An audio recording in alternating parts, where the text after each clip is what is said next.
Hello friends, આજે આપણે બનાવીશું કુકરમાં ઘાટો, ક્રીમી અને મલાઈદાર દૂધપાક.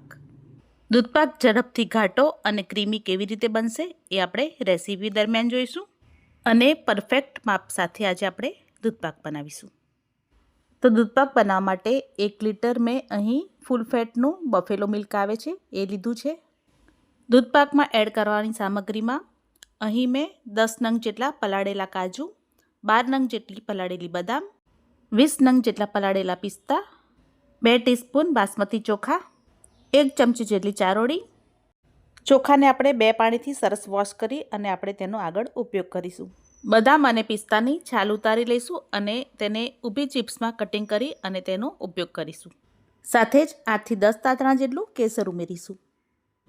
1 લીટર દૂધપાકમાં ડ્રાયફ્રૂટનું આ માપ પરફેક્ટ છે. 7-8 નંગ ઇલાયચીના દાણા અને 1 નાનો ટુકડો જાયફળનું જેને મેં ખાંડીને લીધા છે. 3 નંગ જેટલી બદામની કતરણ અને 3-4 નંગ જેટલી પિસ્તાની કતરણને આપણે સજાવટમાં ઉપયોગ કરીશું અને બાકીની કતરણને આપણે દૂધપાકમાં એડ કરીશું. પલાળેલા કાજુને 1/4 કપ જેટલું દૂધ ઉમેરીને તેની પેસ્ટ તૈયાર કરીશું. કાજુની પેસ્ટને દૂધપાકમાં ઉમેરવાથી તેની થિકનેસ પકડાશે અને દૂધપાકમાં ક્રીમીનેસ આવશે. 1 લીટર દૂધમાં અડધો કપ ખાંડ ઉમેરીશું. અહીં આપણે દૂધપાક કુકરમાં બનાવી રહ્યા છે એટલે આવી રીતે થોડું મોટું હોય એવું કુકર લેવાનું અને આપણે કુકરના ઢાંકણામાં સૌથી પહેલાં તો તેને ઘીથી ગ્રીસ કરી લઈશું. ચારે બાજુ રિંગમાં પણ આપણે ઘી લગાવી લઈશું જેથી દૂધપાક ઉભરાય નહીં. હવે આપણે કુકરને ગેસ પર લઈ લઈશું અને 1 ચમચી જેટલું ઘી મૂકીશું.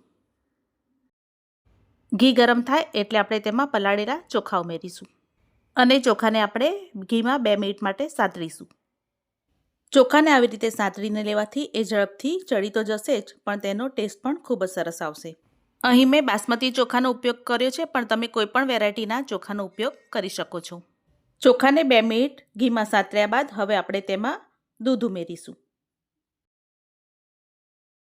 હવે આપણે જે ઇલાયચી અને જાયફળ ખાંડીને તૈયાર રાખ્યા છે એ ઉમેરીશું. અત્યારે આપણે ચોખા, ઇલાયચી અને જાયફળ બસ આટલી જ વસ્તુને પ્રેશર કૂક કરીશું. બાકીની બધી સામગ્રીને આપણે પાછળથી ઉમેરીશું. દૂધને એકદમ સરસ હલાવીને મિક્સ કરી અને આપણે તેને ઢાંકણ ઢાંકી અને 2 સીટી થાય એ પ્રમાણે આપણે તેને કૂક કરીશું.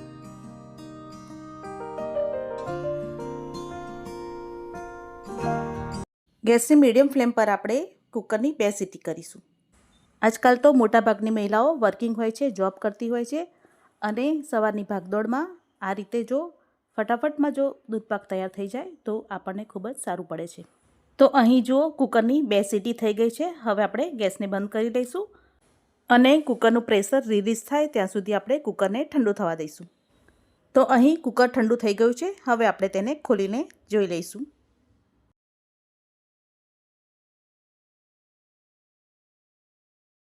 એક વખત બધું હલાવીને મિક્સ કરી લઈશું અને અંદરથી આપણે ચોખાના દાણાને આપણે ચેક કરી લઈશું.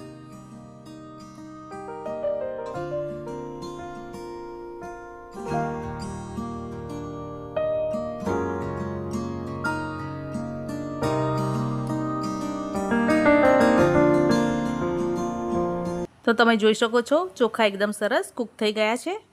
હવે આપણે દૂધમાં એડ કરવાના બધા મસાલા કરી દઈશું. તો કેસર, ખાંડ, બદામની કતરણ,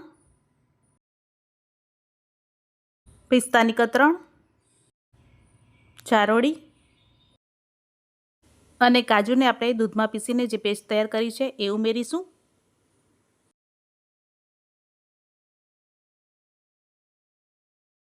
અને બધું એકદમ સરસ મિક્સ કરી લઈશું. બધી વસ્તુ એકદમ સરસ મિક્સ થઈ જાય એટલે ગેસની હાઈ ફ્લેમ પર આપણે 3 થી 4 ઉભરા દૂધના આવવા દઈશું અને 10 મિનિટ માટે તેને કૂક કરીશું. 10 મિનિટ સુધી હાઈ ફ્લેમ પર આપણે ઉકાળતા રહીશું એટલે એકદમ સરસ બધી ફ્લેવર મસાલાની દૂધમાં ભળી જશે અને કેસરની ફ્લેવર પણ ખૂબ જ સરસ આવી જશે અને કે તેનો કલર પણ એકદમ સરસ દૂધમાં બેસી જશે.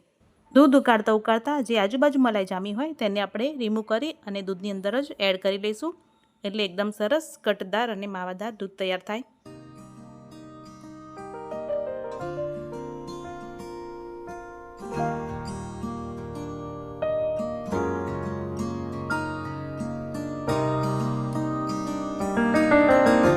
તમે જોઈ શકો છો દૂધ ઉકળીને અડધું થઈ ગયું છે અને એકદમ સરસ ઘટ મલાઈદાર તૈયાર થયું છે.